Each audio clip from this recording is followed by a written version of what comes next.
Hello everyone, welcome to teaching circle. इस video में हम लोग यूपी बीएड के बारे में बात करेंगे कि यूपी बीएड के पेपर्स जो हैं वो कब होना है। यूपी बीएड के फॉर्म निकले हुए हैं, लास्ट डेट 24 मार्च है, तो बहुत ही कम टाइम रह गया है। पहले तो जिसने भी फॉर्म फिल नहीं किया है, आप लोग फॉर्म फिल कर लीजिए। फॉर्म फिल करने का जो प्रोसीजर है वो ऑनलाइन है, तो आप लोग बहुत ही ईजिली फॉर्म अपना फिल कर सकते हैं कहीं से भी बैठकर। आप अपने अपने घर से भी बैठ के फॉर्म फिल कर सकते हैं, नहीं तो अपने घर के किसी भी कैफ़े पे जाकर, जो भी आपको नियर बाय कैफ़े लगता है, आप लोग प्लीज़ अपना फॉर्म फिल कर लीजिए।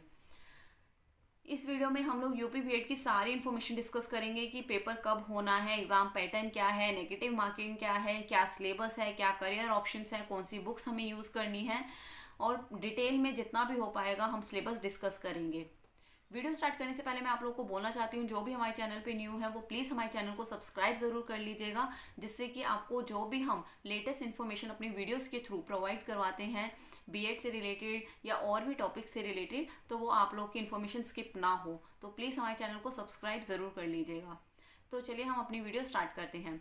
सबसे पहले मैं आप लोगों को बताती हूँ कि जो पेपर है यूपी बीएड का वो उसका ऑफिशियल डेट आ चुका है। उसका ऑफिशियल डेट है 19 मई को पेपर होगा। अभी यही ऑफिशियल डेट है।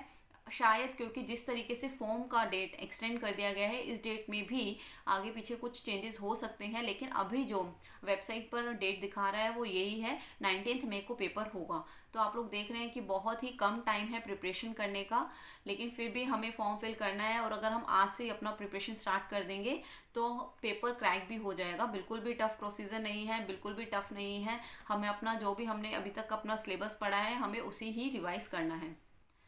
इसके बाद मैं आप लोगों को बताती हूँ इसमें बहुत ही अच्छे ऑप्शन है यूपी बीएड में। आप लोगों को बहुत ही इजीली सीट शायद मिल सकती है, क्योंकि 2.4 लाख अराउंड सीट्स हैं, तो बहुत से बच्चों के लिए एक अच्छा चांस है कि वो लोग अपनी सीट जो है वो ग्रैब कर सकते हैं। वैसे एक स्टूडेंट को एक ही सीट चाहिए, लेकिन फिर भी 2.4 लाख सीट्स अवेलेबल हैं, तो 2.4 लाख जो स्टूडेंट्स हैं वो अपनी सीट ग्रैब कर सकते हैं यूपी बीएड में। अब हम एलिजिबिलिटी की बात करते हैं। एलिजिबिलिटी देखें तो आपको बस 12th चाहिए प्लस ग्रेजुएशन चाहिए। ग्रेजुएशन के बाद आप यूपी बीएड जो है उसका फॉर्म फिल कर सकते हैं। इतना ही एलिजिबिलिटी प्रोसीजर है, जो कि कॉमन एलिजिबिलिटी प्रोसीजर क्राइटेरिया होता है हर बीएड फॉर्म के लिए। अब मैं आप लोगों को बताऊंगी पेपर पैटर्न के बारे में। पेपर पैटर्न क्या है? पेपर पैटर्न 2 शिफ्ट में पेपर होंगे, मॉर्निंग की शिफ्ट में और आफ्टरनून के शिफ्ट में। 3-3 घंटे के शिफ्ट के पेपर होंगे। पेपर 1 जो है उसमें 2 पार्ट होंगे, पार्ट ए पार्ट बी। ऐसे ही पेपर 2 में भी 2 पार्ट होंगे, part a part b. Part a में 50 क्वेश्चंस आएंगे, हर करेक्ट आंसर पर आपको 2 मार्क्स मिलेंगे, और हर नेगेटिव गलत आंसर पर आपका 1/3 जो होगा वो मार्क कट हो जाएगा, डिडक्ट हो जाएगा। तो प्लीज़ आप लोग बहुत ध्यान से क्वेश्चन अटेम्प्ट कीजिएगा। जब आपको श्योर हो कि 80% श्योर है कि हम इसका आंसर यही है इस क्वेश्चन का, तभी वो आपको करेक्ट करना है, तभी वो आपको ऑप्शन टिक करना है। तो ऐसा ही सेम पैटर्न पेपर 2 का भी है। हर जो पार्ट ए पार्ट बी है, हर पार्ट में से 50 क्वेश्चन जो हैं वो पूछे जाएंगे। टोटल पेपर 1 के क्वेश्चंस होंगे 100 क्वेश्चंस होंगे, और मार्क्स होंगे 200, क्योंकि हर करेक्ट आंसर पे आपको 2 मार्क्स मिल रहे हैं। ऐसे ही पेपर 2 में भी टोटल क्वेश्चन जो होंगे वो होंगे 100 क्वेश्चंस, और मार्क्स होंगे 200। टोटल जो होगा वो होगा 200 क्वेश्चंस, और टोटल मार्क्स होंगे 400 मार्क्स का जो है वो पूरा पेपर होगा, दोनों पेपर मिलाकर। हर पार्ट में से 50 क्वेश्चंस जो हैं वो पूछे जाएंगे। अब हम पेपर 1 को और डिटेल में डिस्कस करते हैं। पेपर वन का जो पेपर पार्ट ए है उसमें पार्ट ए में आएगा जनरल नॉलेज आएगी। जनरल नॉलेज के लिए आप लोगों को हिस्ट्री, ज्योग्राफी, पॉलिटिकल साइंस और अपना स्पोर्ट्स का थोड़ा सा न्यूज़, सब कुछ जो है वो अच्छे से रीड करना होगा, सब कुछ पढ़ना होगा। अपना हिस्ट्री, ज्योग्राफी, पॉलिटिकल साइंस तो अच्छे से आपको गो थ्रू करना ही होगा। इसके लिए आप एनसीईआरटी की बुक्स पढ़ सकते हैं। पार्ट बी जो है, पार्ट बी में आपको लैंग्वेज आएगा। लैंग्वेज आप लोगों का मर्जी, आप कोई भी एक लैंग्वेज चूज करते हैं, हिंदी या इंग्लिश, ये आप लोगों पर है। It's up to you totally कि आप लोगों को कौन सा लैंग्वेज फिल करना है। इंग्लिश लैंग्वेज में वही जनरल इंग्लिश आएगी। जनरल इंग्लिश के क्वेश्चंस होंगे, पैराग्राफ्स आएंगे, कॉम्प्रिहेंशंस आएंगे, टेंसेस आएंगे, सिनोनियम आएगा, एंटोनिम आएगा, और जितने भी टेंसेस के रूल्स हैं वो भी अच्छे से एक बार देख लीजिएगा। टेंसेस के फिल इन द ब्लैंक्स आएंगे, तो जनरल इंग्लिश जो है उसके क्वेश्चंस आएंगे। ऐसे ही अगर आप लोगों ने अगर हिंदी ऑप्ट किया है तो हिंदी में आप लोगों का नॉर्मल वही ग्रामर आएगा, हिंदी ग्रामर जो होता है, व्याकरण जो कहा जाता है वो आएगी, उसमें से जनरल क्वेश्चंस आएंगे, उपसर्ग आएंगे, संधि आएंगे, संधि विच्छेद आएगा और गद्यांश आएंगे। तो ये जनरल हिंदी और इंग्लिश में से क्वेश्चंस जो हैं वो आएंगे। तो ये आप लोगों पर है कि आप लोगों को इंग्लिश लेना है या हिंदी लेना है।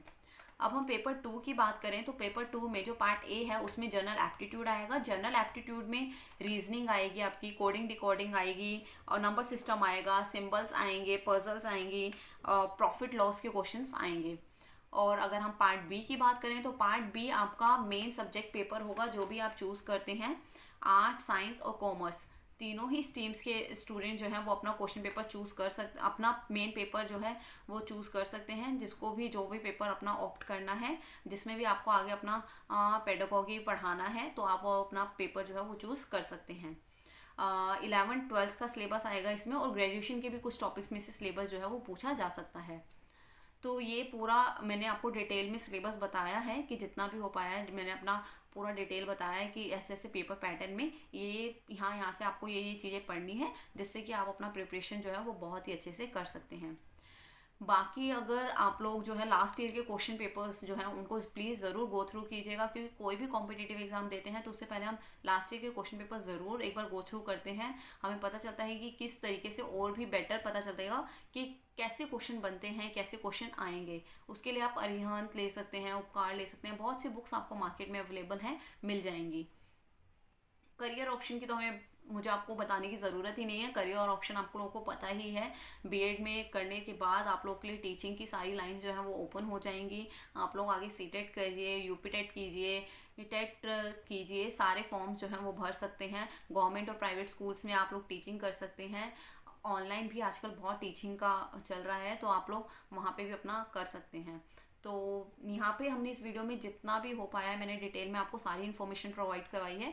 लेकिन अगर आप आ जाते हैं कि मैं आगे प्रिपरेशन स्ट्रैटेजी के ऊपर और भी डिटेल डिस्कशन करूँ, या फिर कोई टॉपिक्स के ऊपर आपको अलग से वीडियोस चाहिए, तो आप लोग मुझे नीचे कमेंट सेक्शन में बता सकते हैं। वीडियो को देखने के लिए thank you so much. All the best and take care.